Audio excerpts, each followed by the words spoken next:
وهذا الحديث حديث صحيح. جماعة صلاة الصبح أسعدني الله وإياكم رحماني ورحمكم الله تعالى. Ta'yidan wa ta'bidan, kembali melanjutkan sebagai penguat penjelasan kami di pertemuan yang lalu, masih kelanjutan al-mabahas haula awsafil yahudi fil kitabi was sunnah, mengenal karakteristik, sifat-sifat wal akhlak al-mazmumah yang dimiliki oleh mereka orang-orang Yahudi, yang mereka tunjukkan, mereka izharkan di hadapan Rasulullah sallallahu alaihi wasallam. Begitu banyak, katsirun minal ayatil karimati was sunnatin nabi sallallahu alaihi wasallam. Begitu banyak keterangan ayat-ayat Al-Qur'an yang ia mengkhususkan, baik itu yang datang al-waridah daripada ucapan sunnah Rasulullah sallallahu alaihi wasallam yang mensifatkan keburukan dan karakteristik yang buruk yang dimiliki oleh orang-orang Yahudi ketika mereka hidup di zaman Nabi sallallahu alaihi wasallam. Para ulama ahli tafsir, ulama ahli sejarah sepakat sebagaimana yang mereka katakan, walil yahudi awsafun qabihah.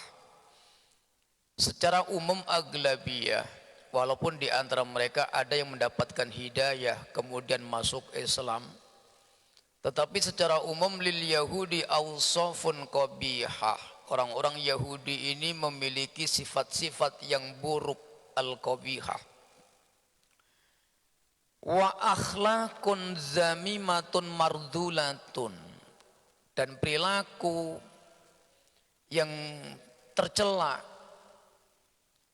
Wal kitabu was sunnatu hafilani fi bayani dzalika, dan Al-Quran dan sunnah, hadis-hadis Nabi sallallahu alaihi wasallam, ianya begitu banyak memuat penjelasan-penjelasan mengenai seputar awsaful yahudi al-qabihah wa akhlaquhum zamimah, akhlak-akhlak mereka yang tercela yang mereka nampakkan di hadapan Rasulullah sallallahu alaihi wasallam.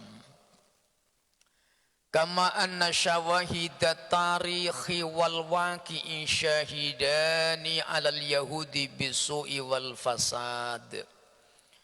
Ulama-ulama abbarut tarikh, ulama ahli sejarah, Pak, seperti Al-Imam Muhammad ibnu Ishaq rahmatullahi alaihi, Al-Imam ibnu Hisam dalam kitabnya As-Sirah An-Nabawiyah, Al-Qadiyat dan yang lain, mereka menyebutkan begitu banyak sejarah, merekam, mencatat tentang keburukan perilaku mereka, baik itu nenek moyang mereka yang hidup sebelum Nabi sallallahu alaihi wasallam ataupun orang-orang Yahudi yang hidup sezaman dengan kehidupan Rasulullah sallallahu alaihi wasallam. Famin akhlaqihim wa sifatihim ala sabilil ijmali. Beda pagi ini, insyaallah.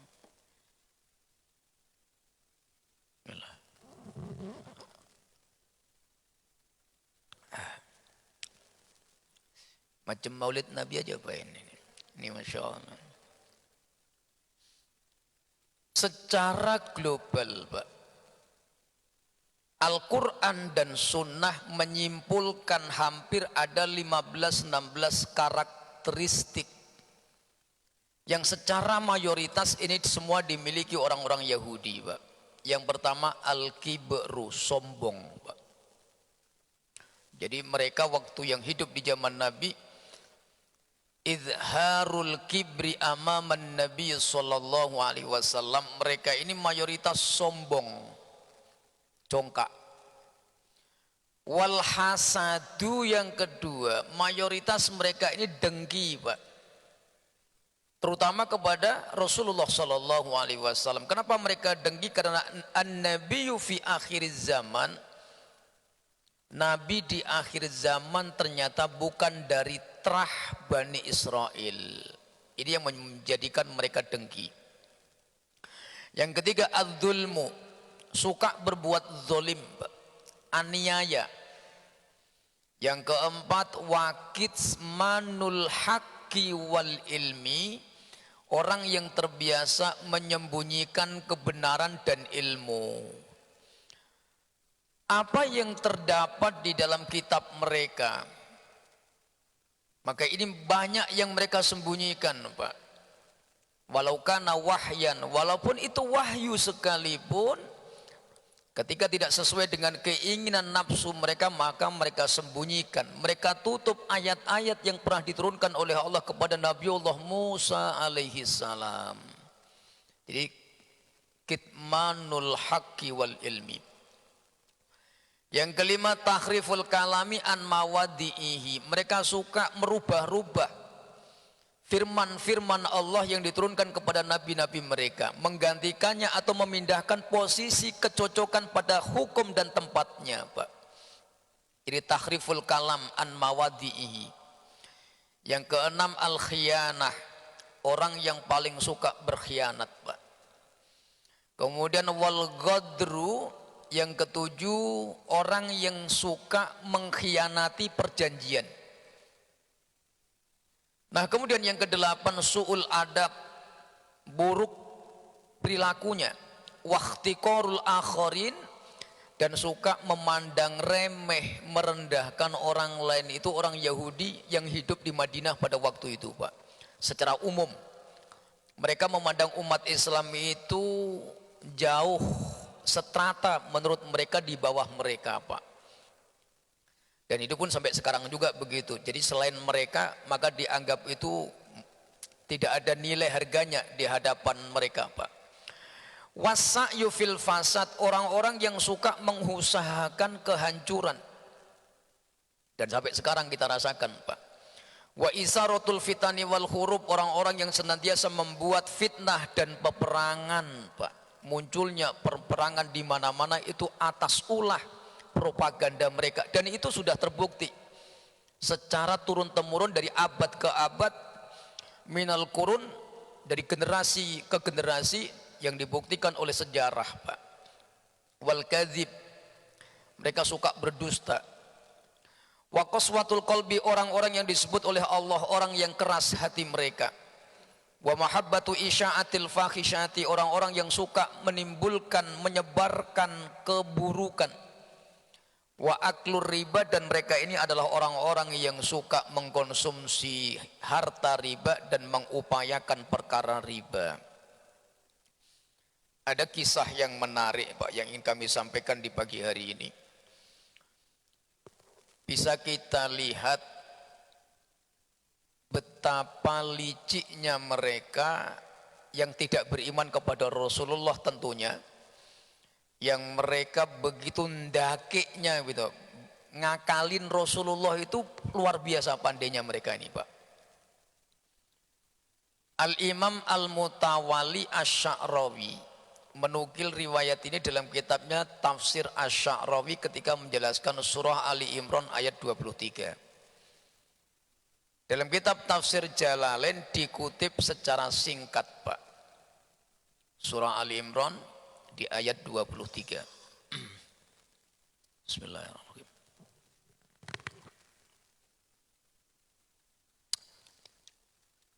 Pak Haji, tak pakai gula tebu kan? Ada gulanya enggak nih, Pak Haji? Tak ada kan? Mudah-mudahan jadi obat. Amin ya Allah. Alam tara ilal ladzina utu nasiban minal kitab. Allah, biar kayak pengajian tabligh akbar gitu loh, Pak. Ini Masya Allah. Alam taro, alam tangdur ya Muhammad. Tidakkah engkau melihat, memperhatikan orang-orang yang sudah mendapatkan hadzon, bagian daripada Alkitab, yaitu bimakna al-Yahudi. Tidakkah engkau perhatikan bagaimana tingkah laku, perilaku, perbuatan orang-orang Yahudi yang sudah diberikan oleh Allah kepada mereka, yaitu Alkitab, Taurat. Yud'auna ila kitabillah,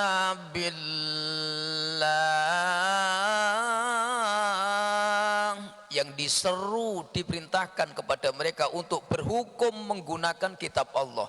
Liyahkuma bainahum summa yatawalla fariqum minhum wa hum mu'ridun. Jadi setelah mereka diperintahkan untuk berhukum kepada kitab mereka, setelah mereka mengetahui apa yang sebenarnya ada dalam kitab mereka, maka mereka berpaling. Wa hum mu'ridun, bahkan mereka ingkar terhadap hukum yang ada di dalam kitab mereka itu sendiri, Pak. Wa hadhil ayat nuzilat fil yahudi. Ayat ini turun berkenaan dengan orang Yahudi yang minta tahkim. Mereka datang rombongan kepada Nabi untuk minta diberikan hukum, Pak, mengenai kasus dua orang yang berzina. Nah, ini riwayatnya panjang. Saya bacakan redaksinya. Wa qala al-ulama'u minal mufassirin wal mu'arrikhin, Pak. Para ulama ahli sejarah mengatakan innasnaini min Yahudi Khaybar imro'atun wa rajulun min Khaybaro. Ada dua orang, laki-laki dan perempuan, Pak. Dua-duanya Yahudi. Dua-duanya Yahudi Khaybar. Yaskunani fi ardi Khaybar. Mereka orang Yahudi Khaybar, tinggal di Khaybar, lahir di Khaybar, menetap di Khaybar. Waqad zanaya, benar-benar dua orang ini telah berzina, Pak. Free sex kalau sekarang. Wa kana al-isnani min asrafil qaumi, sepakat para ulama menjelaskan kisah ini, dua orang ini keturunan dari orang yang dianggap mulia di kalangan Yahudi, asraful qaum. Yang perempuannya ini anak keturunan pembesar Yahudi, yang laki-lakinya juga sama. Artinya mereka ini malu juga begitu, Pak. Wa yuridul ladzi yahkumuna fi hadzal amri bi kitabit Taurati. Dan kemudian dipanggillah orang-orang yang al-ahbaru minal Yahudi, ulama-ulama mereka, Pak, untuk dicarikan hukumnya di dalam kitab Taurat. Fawujida hukmuhu fit Taurati huwa ar-rajmu. Ternyata setelah kitab Taurat itu dibolak-balik lembarannya, dicari hukum mengenai perzinaan, ternyata yang masih asli di situ Nabi Musa pun sama, diberikan oleh wahyu oleh Allah, hukuman bagi pezina itu dirajam, Pak. Ar-rajmu, dilemparin batu sampai meninggal.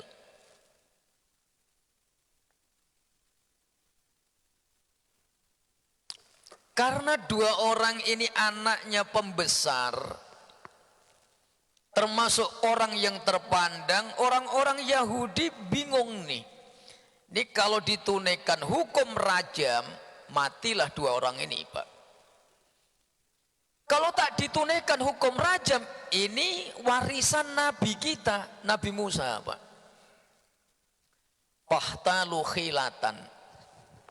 Akhirnya mereka, ulama-ulama mereka, rahib-rahib mereka berdiskusi mencari upaya, Pak. Bagaimana cara ngakalin kitab ini, Pak. Jadi hukum itu mau diakalin. Bagaimana supaya dua orang yang berzina ini kagak mendapat hukuman rajam sampai mati.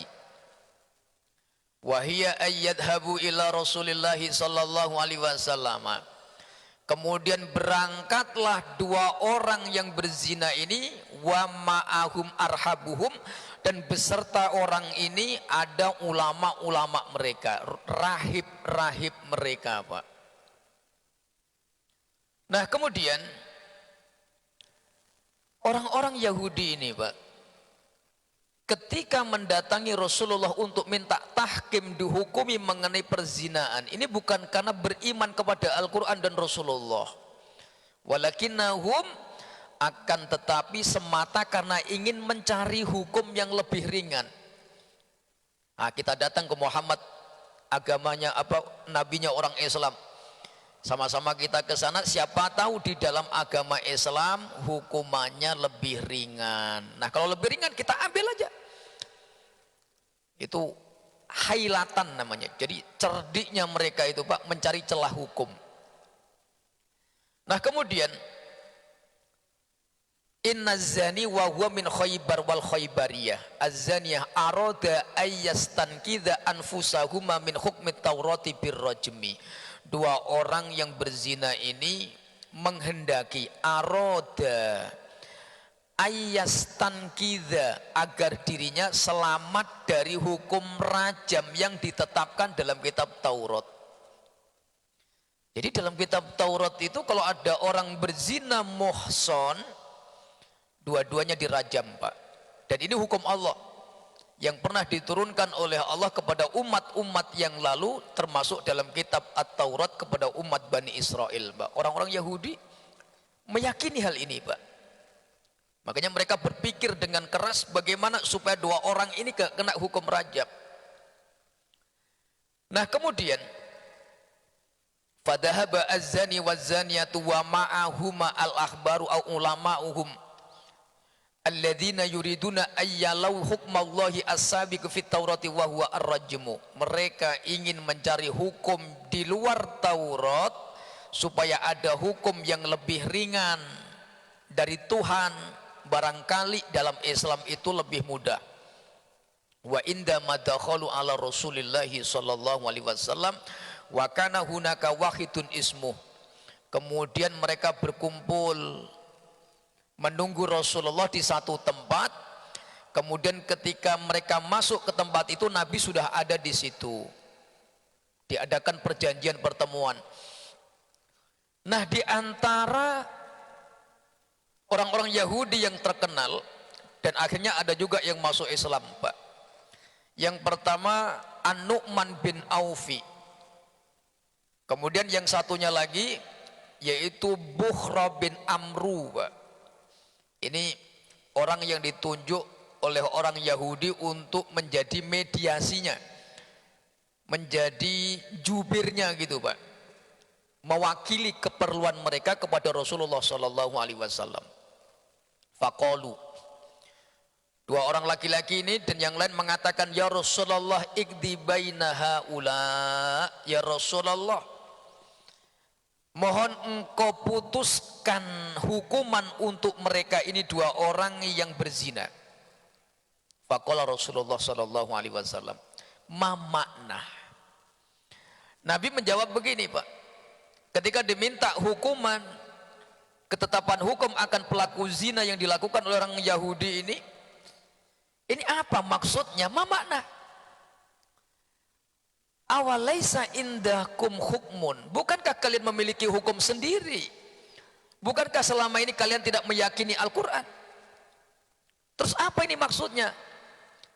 Rasulullah menjawab dengan pertanyaan seperti ini supaya mereka ini termasuk apa namanya, sebagai balasan selama ini yang mereka lakukan terhadap Nabi, yaitu tidak percaya dengan hukum-hukum Al-Quran. Tapi tiba-tiba mereka datang minta hukum Al-Quran untuk menghukumi perbuatan zina di antara mereka.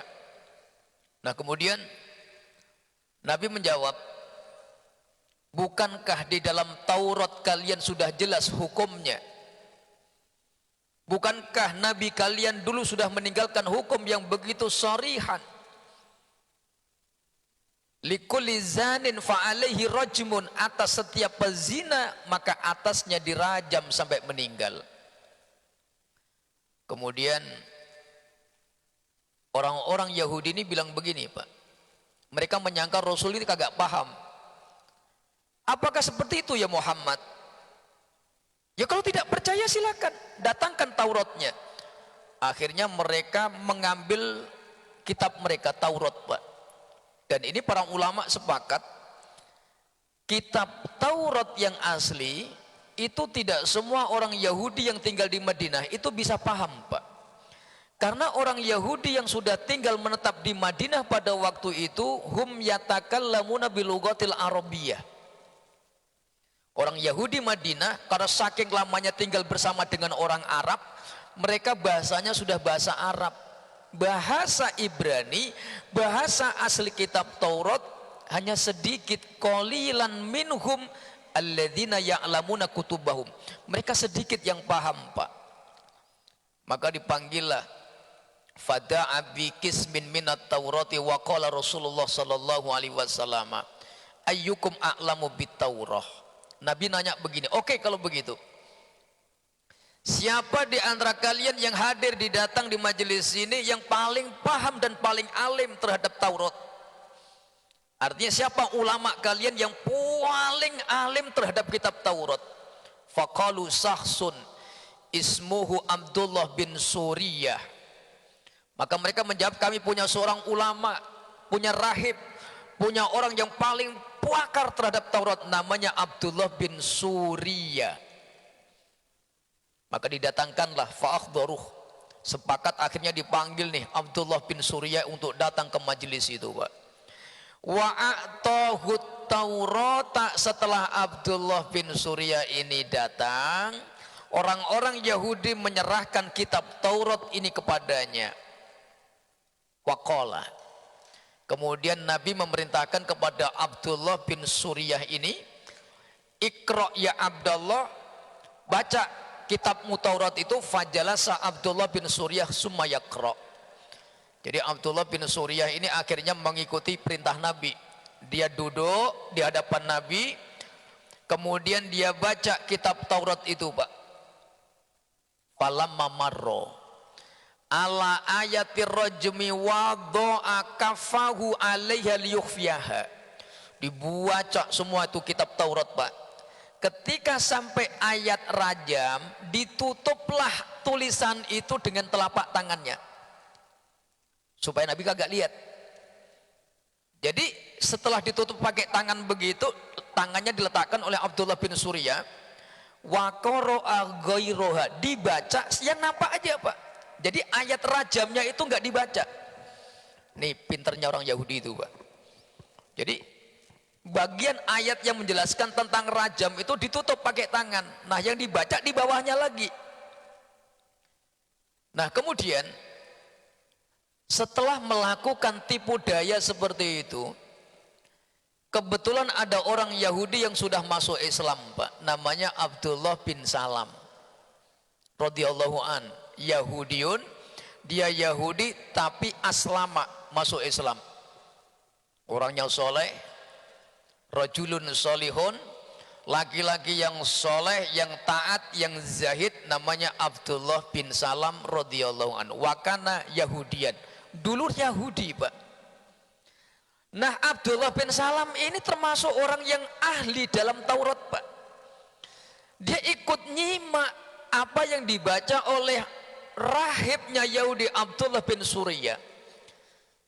Oh, Abdullah bin Suriyah ini kagak baca ayat rajam nih, langsung berdiri nih Abdullah bin Salam, ya Rasulullah, sesungguhnya Abdullah bin Suriyah telah meninggalkan satu ayat, beberapa ayat di dalam Taurat, yaitu ayat tentang rajam.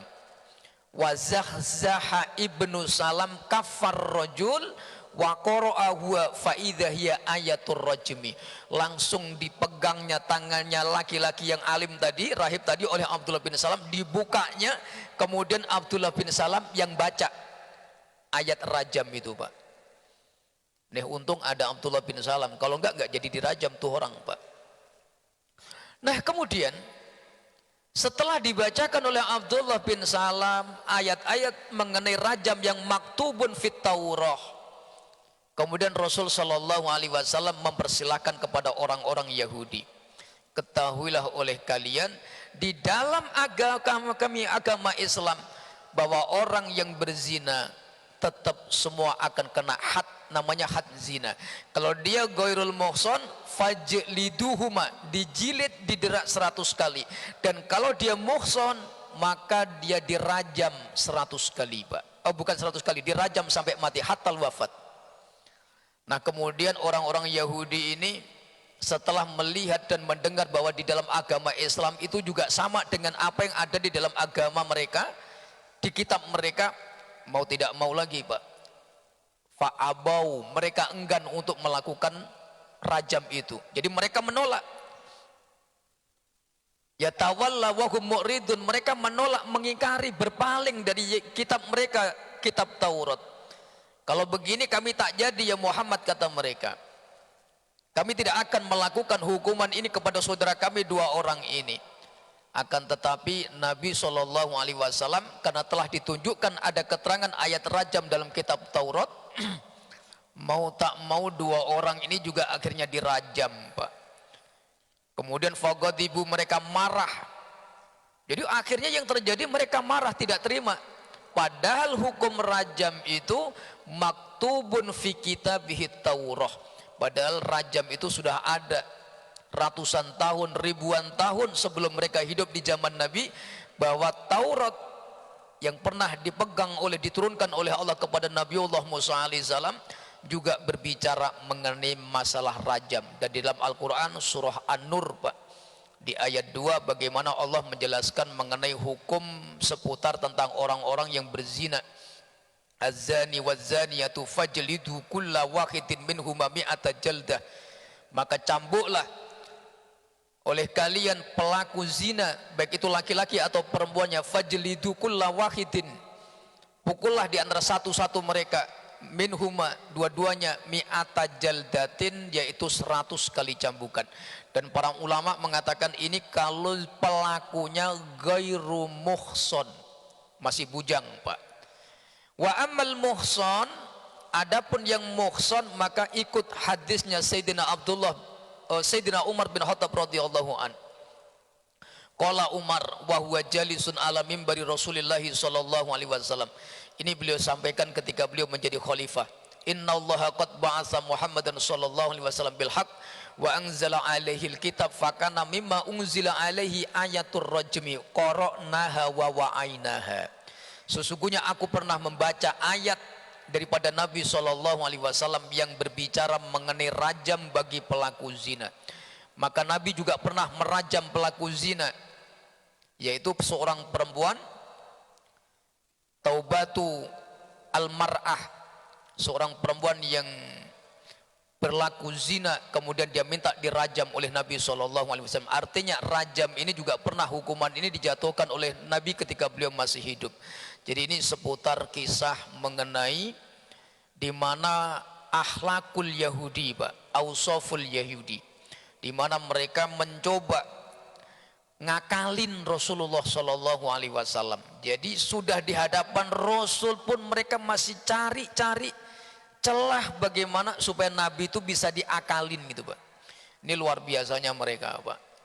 Jadi makanya mereka ini mal'unun wa magdubun indallah, dilaknat oleh Allah, dimurkai oleh Allah karena bisa babi, karena sebab a'malihim, perbuatan mereka, perilaku mereka yang mereka tunjukkan, yang mereka idharkan di hadapan Rasulullah sallallahu alaihi wasallam. Jadi masih banyak lagi ayat-ayat yang menjelaskan tentang bagaimana keburukan mereka, akhlak-akhlak mereka, tidak konsistennya mereka ketika memegang janji, ketika mengikat perdamaian as-sulhu, mereka selalu mengingkari terlebih dahulu. Kalau mereka diberikan tumpangan hidup itu mereka pasti ngusir yang orang di situnya, Pak. Dan itu sudah terbukti di Madinah, Pak. Makanya mereka saling kuat-kuatan. Karakter mereka ini kalau di satu negeri mereka numpang, kemudian mereka sudah mulai banyak, nah yang penduduk aslinya itu yang diusir, Pak. Ini termasuk akhlaknya Yahudi yang mereka tidak beriman kepada Allah dan Rasulullah sallallahu alaihi wasallam. Dan ini min qaidatil aglabiyah secara umum, walaupun di antara mereka juga ada yang mendapat hidayah, beriman kepada Allah, beriman kepada Rasulullah sallallahu alaihi wasallam. Demikian kisah mengenai Awsaful Yahudi fil Kitabi was Sunnah sebagai tambahan keterangan pada pertemuan yang lalu. Kemudian sebelum kita lanjutkan mungkin ada beberapa pertanyaan, kami persilahkan. Pak Haji, suruk jam berapa Pak Haji? Masih berapa menit? 6 menit lagi ya? Baik, masih ada waktu 6 menit. Saya ini sebetulnya setengah ngantuk, setengah merem sebetulnya Pak. Dari tadi udah tertidur sebetulnya. Dari semalam jam 1 sampai sekarang belum tidur Pak. Monggo Pak, silakan Ibu-ibu. Kalau tidak ada pertanyaan saya tutup supaya saya bisa cepat pulang nih Pak. Monggo. Silakan Bunda, Bu Hajah. Waalaikumsalam warahmatullahi.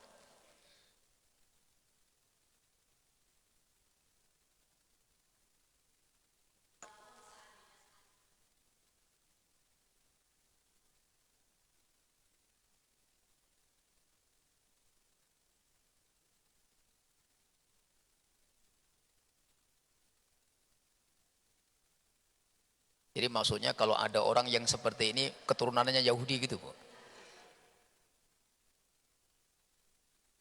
Artinya begini Bunda, apa yang kami sampaikan ini min awsafil Yahud ini secara aghlabiyah, mayoritas, keumuman mereka dimanapun mereka tinggal, dimanapun mereka berada, sifat-sifat ini menonjol gitu Pak. Jadi mereka ini orang yang menganggap orang lain itu al-hakirah, al-ihtikor, suka merendahkan orang lain yang tidak sebangsa dengan mereka. Dan ini yukhalifu ala awsafil mu'minina, menyelisihi dari sifat mayoritas orang beriman. Kalau kita kan tidak, dimanapun kita berada, selama satu agama, bahkan beda agama pun sesama keturunan manusia, kita diperintahkan oleh Nabi untuk memuliakan.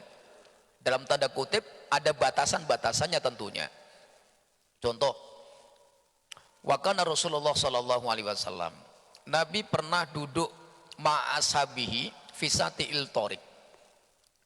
Nabi pernah duduk bersama sahabat beliau yang lagi istirahat. Famarrot al janazatu, maka lewatlah jenazah. Faqaman Nabi, Nabi berdiri Pak. Kum, berdiri kalian, berdiri. Ikroman lihadil janazah. Faqala rajulun min ashabi, seorang laki-laki dari sahabatnya protes. Ya Rasulullah, aku tahu siapa yang ada di jenazah itu. Dia orang kafir ya Rasulullah. Dia tidak beriman.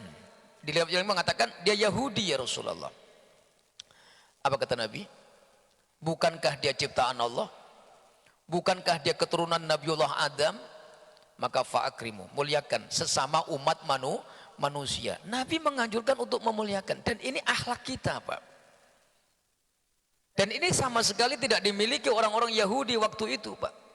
Selain kelompok mereka, siwahum, selain mereka, maka dianggap itu hakir, hina Pak. Nah bagaimana kalau ada umat Islam memiliki sifat seperti ini? Apakah dia dulu nenek moyangnya ketemu orang-orang Yahudi, atau memang kepanjingan sifatnya orang Yahudi ini Pak?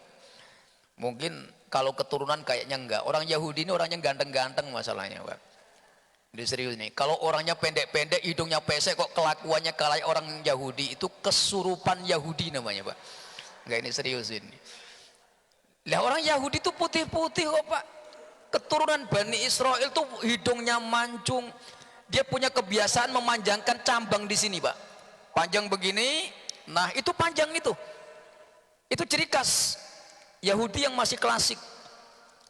Imro'atul Yahudiyah, perempuannya masyhuratun, terkenal kecantikannya Pak. Ini udah pesek, kulitnya coklat, resek lagi kayak orang Yahudi. Itu perlu diruqyah. Bukan keturunan Yahudi. Ini GR sekali Bu. Apakah di keturunan Yahudi? Orangnya cuma segini, keturunan Yahudi dari mana? Orang Yahudi mah tinggi-tinggi Bu.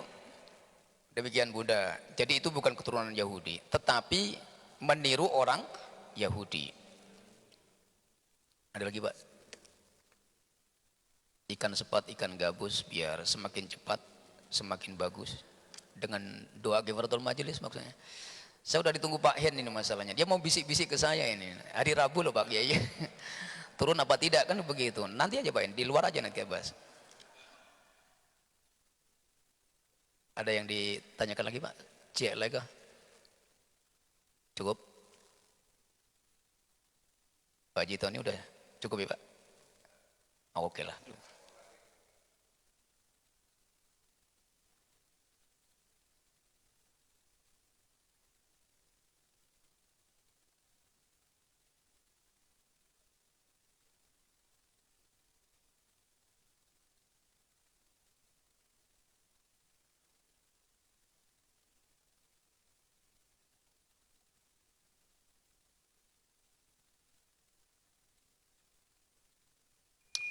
Waalaikumsalam warahmatullahi wabarakatuh.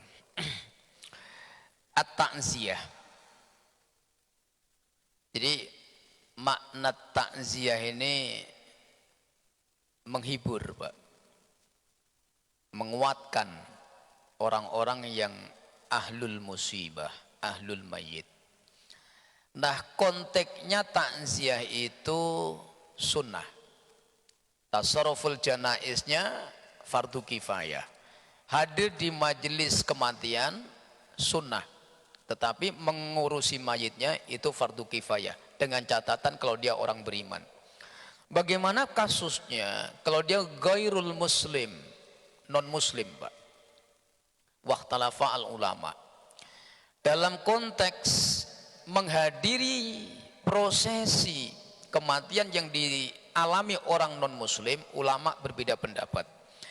Ada ba'dul fuqaha, sebagian ulama mengatakan haramun bil itlaq, mutlak haram apapun alasannya. Satu.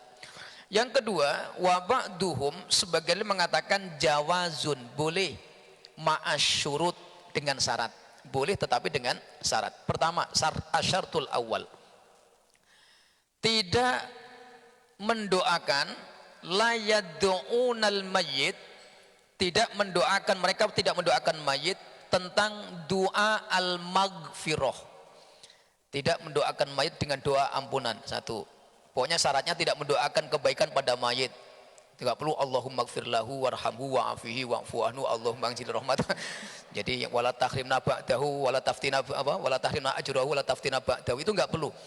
Diam aja Pak, datang. Yang kedua, biniyatid dakwah wa ta'alluf, niatnya adalah ikroman li ibni Adam, memuliakan anak Adam, terus karena ada nilai dakwah, terus kemudian melembutkan orang-orang non muslim. Kita nampakkan diri kita hadir di majelis mereka, terus kemudian kita ingin mereka melihat nih loh orang Islam, orangnya baik, soleh, muamalahnya bagus. Nah supaya apa? Mereka tertarik, ada al-mail, kecondongan li ta'lifi qulubihim, supaya mereka lembut. Pak Haji sebelah itu Masya Allah ganteng, sopan. Kemarin kakak saya meninggal, kami ini Nasrani, datang dia. Mulai dia berpikir nih Pak. Nah itu yang diinginkan. Yang kedua. Yang ketiga, tidak boleh mengikuti ritual apabila ada ritual yang berkaitan dengan akidah dan ibadah mereka Pak. Jadi kalau ada upacara prosesinya, nah kita pergi aja udah. Jadi boleh ma'asyurut, dengan syarat tidak mendoakan, syaratnya semata dakwah. Ketiga, tidak bercampur, artinya mengikuti ritual prosesi yang kaitannya dengan ibadah mereka. Selama itu terjaga, insya Allah boleh Pak. Kalau niatnya dakwah dapat pahala. Li ta'lif, ta'aluf, supaya mereka ini ada ketertarikan. Karena kalau kita diam-diam kan, umpamanya sebelah rumah nih non muslim, dia kemalangan, terus kita diam aja nih, nah gitu. Nengoknya kan tak enak juga. Tapi kalau kita datang, Pak, ada yang bisa dibantu, umpamanya mungkin hanya sekedar duduk. Ini bukan termasuk at-ta'awunu alal ismi wal udwan. Selama tidak ada ritual yang kaitannya dengan akidah, ulama masih membolehkan Pak. Kalau hanya sekedar supaya dia ikut tidak terlalu berduka, jangan terlalu menghiburnya, mudah-mudahan Allah menggantikan ini, yang itu nggak boleh Pak. Jadi sabar ya Pak, ini ujian, mudah-mudahan Bapak diberikan pahala yang besar, itu yang nggak boleh. Karena mereka bukan ahlul magfirah, laisat min ahlil magfirah, mereka bukan layak untuk diberikan ampunan dan bukan orang yang mendapatkan kelayakan untuk mendapatkan ahlus sa'adah wa ahlul kiram. Jadi mereka ini orang karena kekufurannya kepada Allah, mereka tidak layak untuk disebut ahlul sa'adah atau ahlul karomah, orang yang layak diberikan kemuliaan di dalam agama Islam. Maka sekedarnya aja, insya Allah la ba'sa bi wala haraj, boleh Pak Haji dilakukan dan dalam semata karena kita ingin berdakwah kepada mereka. Hadanallahu wa iyyakum. Cukup ya. Subhanakallah wa bihamdika asyhadu an la ilaha illa anta astaghfiruka wa atubu ilaik. Assalamualaikum warahmatullahi wabarakatuh.